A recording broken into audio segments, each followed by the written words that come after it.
मुग्धा और उसकी सास के बीच पूरा समय सास के किसी ना किसी काम को लेकर मतभेद चलते ही रहते हैं। बहू, ओ बहू, जरा चाय बना दे। मुग्धा चाय लेकर आती है। ये लीजिए, और कुछ चाहिए?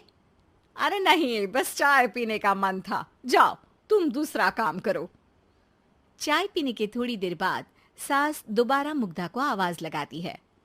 अरे बहू रे, आओ बहू, जरा हलवा तो बना दे, मीठा खाने को मन हो रहा है। इसी तरह मुग्धा की सास पूरा समय कोई ना कोई काम बताकर उसे रसोई से बाहर तक निकलने नहीं देती। कभी चाय, कभी हलवा, कभी पानी तो कभी दूध, हर समय खाने को चाहिए और उसके लिए अपने हाथ पैर बिल्कुल नहीं हिलाने। परेशान किया हुआ है इन्होंने। सास की जबरदस्ती परेशान करने की आदतों से दुखी मुग्धा एक शाम सचिन के साथ अपने कमरे में बैठी हुई बात कर रही होती है।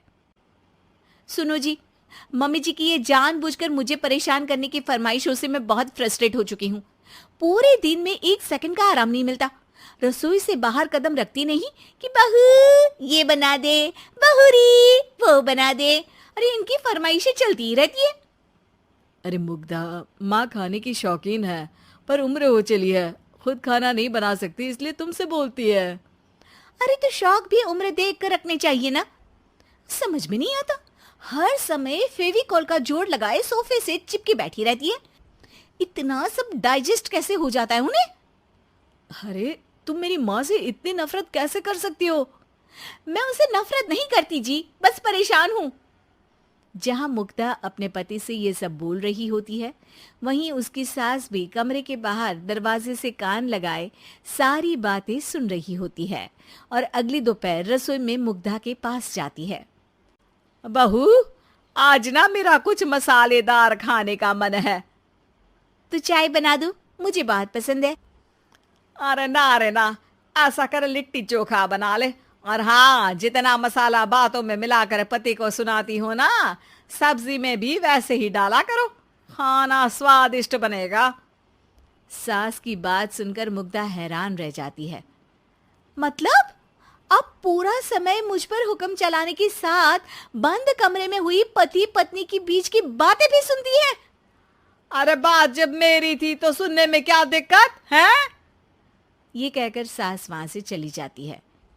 अरे अब तो हद पार हो गई, इस तरह से तो ये मेरा जीना मुश्किल कर देंगी। मुग्धा सास की हरकतों से परेशान उसका हल सोचने लगती है और इसी तरह कुछ दिन बीत जाते हैं, जिसमें सास का जन्मदिन आता है। मुग्धा बहुत खुशी के साथ अपनी सास को एंड्रॉइड मोबाइल गिफ्ट करती है। मम्मी, आपको सबसे बात करने के लिए बहुत दिक्कत होती है ना? कभी सचिन तो कभी मुझे बोलना पड़ता है, पर इस मोबाइल से आपको कोई दिक्कत नहीं होगी। एक जगह बैठे बैठे बहुत कुछ कर सकती हैं अब आप। मोबाइल देख सासू माँ खुश हो जाती है, पर उसे इस्तेमाल करना तो आता नहीं, इसलिए साइड में रख देती है। जिसे देख मुग्धा घर का सारा काम छोड़ मोबाइल सेट कर सास को इस्तेमाल करना सिखाने लगती है, जिसके बाद अब सास पूरा समय मोबाइल में ही लगी रहती है। हाय, जब से मम्मी को मोबाइल मिला है मेरी लाइफ में कितनी शांति आई है। अच्छा है, इसी तरह बिजी रहे तो मैं भी सुकून की जिंदगी जी पाऊंगी। अब मुग्धा जब मन करे काम करना, जैसा चाहे वैसा खाना बनाकर खाना, पूरा समय रिलैक्स और खुश रहने लगती है। क्या बात है, आजकल तुम बहुत चहक रही हो। अरे मम्मी जी से छुटकारा जो मिला है, अब ना फरमाइशें ना छुप छुप कर बातें सुनना। अच्छा, तो मोबाइल गिफ्ट करने की ये स्कीम थी। इसी तरह दिन बीतते हैं और अब मोबाइल पर लगी सास फरमाइशों की जगह सवालों के लिए बहू को आवाजें लगाना शुरू कर देती है। अरे बहू सुन तो, देख जरा किसी का फोन क्यों नहीं मिल रहा? रिचार्ज खत्म हो गया है, पर अभी 4 दिन पहले ही तो मैंने किया था, इतनी जल्दी कैसे खत्म हो गया? अरे मैंने कल तेरी कनाडा वाली मौसी सास से 3 घंटे बात की थी ना। क्या? इतना महंगा तो मोबाइल भी नहीं आया जितना महंगा इसका रिचार्ज पड़ रहा है।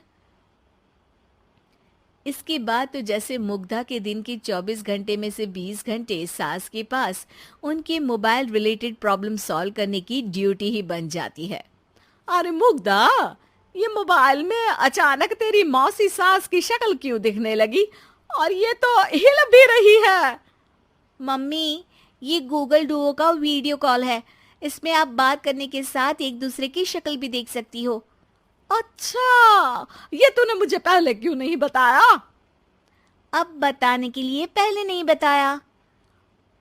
इसी बीच सचिन भी वहां आ जाता है और सास अपनी वीडियो कॉल में बिजी हो जाती है। क्यों, सास बहू में क्या गपशप चल रही है? इसे गपशप नहीं, दिमाग का दही होना बोलते हैं। पर तुम तो मम्मी को मोबाइल देकर बहुत खुश थी, फिर क्या हुआ? हाँ, उसका सुकून भी कुछ ही दिन मिला। अब घर के टंटे खत्म हुए तो मोबाइल की टिंग टिंग शुरू हो गई। देखो भाई, कुछ पाने के लिए कुछ खोना तो पड़ता है। आखिर तुमने मोबाइल अपने फायदे के लिए ही तो दिया है, तो फिर सवालों के जवाब भी देने पड़ेंगे, क्योंकि जब तक उनके हाथ में ये फुंथरू रहेगा, तुम्हारी लाइफ में प्राइवेसी और सुकून रहेंगे। कहने का मतलब है अगर इससे प्यार बढ़े तो दाग अच्छे हैं। अरे मुझे पहले दिन से ही पता है मोबाइल किस मकसद से दिया गया है। भूलो मत, इससे पहले मैं बातें ही सुनती थी। सास की ये बात सुनकर मुग्धा शॉक में और सचिन हंसता रह जाता है।